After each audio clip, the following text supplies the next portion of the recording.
ఒకరోజు ఇద్దరు అన్నదమ్ములు సముద్రంలో ఆడుకుంటున్నారు. అలా బీచ్లో ఆడుకుంటుండగా వాళ్ళిద్దరికి మాట వచ్చి తిట్టుకోవడం మొదలుపెట్టారు. దాంతో పెద్దవాడికి చాలా కోపం వచ్చి చిన్నవాడి చెంప పగల కొడతాడు.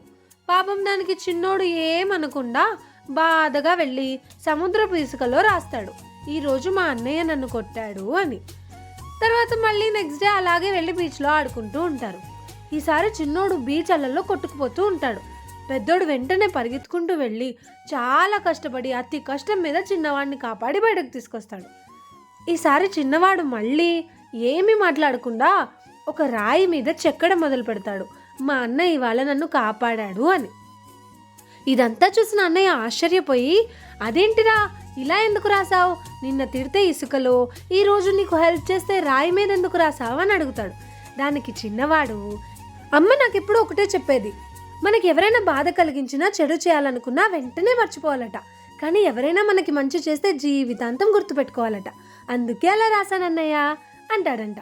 లైఫ్లో కూడా అంతే, బాధ కలిగించాలనుకునే వాళ్ళు 100 మంది ఉంటారు, బాగుండాలనుకునే వాళ్ళు 2-3 ఉంటారు. ఎవరిని పట్టించుకోవాలి అనేది మన మీదే ఆధారపడి ఉంటుంది. ఈ కథ మీకు నచ్చిందా? అయితే ఫాలో చేయండి. జాగ్రత్త.